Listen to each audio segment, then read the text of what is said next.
Ito tapno malawlawagan dito may panggap dito in inyat nag iti Comelec second division apo may panggap iti protest nga in pila ni apo Michael Marcos kyon against ken ni apo mayor tayo nga James Ryan Alcid na-receive ko via email diti certificate of finality ken entry of judgment diti decision may panggap dito nga protesta apo ket nakita na basa kol daw pa dito hard copy it is good as the hard copy nga deto yung get na attain na iti finality deto yung meaning nagmudon iti protesta ket haan mapatganan iti protesta ni Apo Michael Marcos kung may panggap ka deti magbaga nga pamabasol nga digiti nalabsing ni Apo James Brian Alcid ito yung uno city election tayo Apo. Hana po straight up alaing nga naibaga ijay certificate of finality and entry of judgment nga naibos iti Aldawen nagmudon digiti Aldawen nga ag-file iso na iti motion for reconsideration iso awan to 3 course na Apo.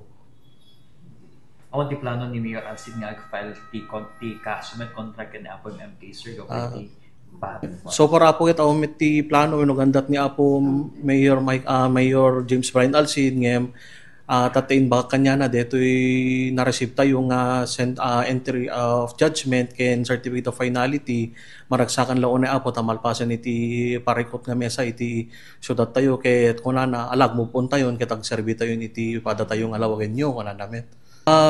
When nagmodono ka na po, finalin, ang ibig sabihin nito, there's already an immutability and finality of the judgment. So there is no longer a legal recourse which may be filed by the former mayor in order to resurrect or even the COMELEC to reconsider the decision on August 19, 2025.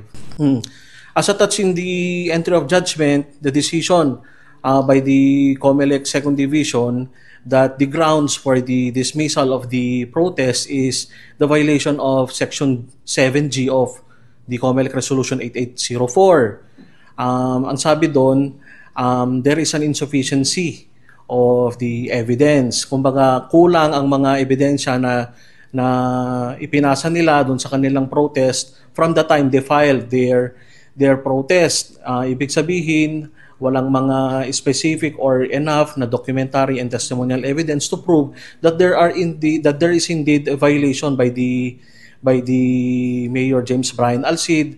The ground of which ang sinasabi nila is yung massive disenfranchisement o napigilan yung mga tao na pumunta sa presinto para bumoto, yung massive vote buying, violence, there is no enough documentary evidence to prove such. Kasi doon sa protest nila, to walk you through doon sa protest nila, meron lang kasi dalawang affidavit na inattach doon sa protest nila. And these affidavits are affidavits of poll watchers only. And doon sa mga presidents o mga previous na decisions ng COMELEC and Bank, maliit lang ang weight ng affidavit ng isang poll watcher because it is indeed beneficial to the protestant. Siyempre, poll watcher na yun, ibig sabihin, sa kanya yung tao. So, the veracity and the credibility of the witness is questionable here. Tapos, yun pa, during the pre-trial, before nag-pre-trial kasi kami, we were required to file pre-trial briefs, and during that time, the legal team of the protestant filed succeeding additional 23 affidavits of witnesses, which is indeed a violation of the proceedings. Kaya it was part of the resolution of the COMELEC that this shall be expunged from the record, meaning tatanggalin yung mga witnesses na ito, and from that list of witnesses, yung mga 23 or 21 na witnesses, poll watchers, yung mga kasama rin nila sa mga partido nila. Kaya yung credibility, it is questionable, yung mga documentary evidence. Tapos, yung decision na pangatlo, yung pangatlo na relief doon is the COMELEC is recommending that the alleged violations be referred to their prosecution unit. Kasi nga, etong mga sinasabi nila na allegations as to election violations such as disenfranchisement, vote buying, these are individual allegations of crimes which must be investigated for it to in the future, kung meron tayong prima facie evidence, it would be the culprits shall be prosecuted. So it is not yung form ng kanilang protest is technically it must be as to election offenses and not as a protest.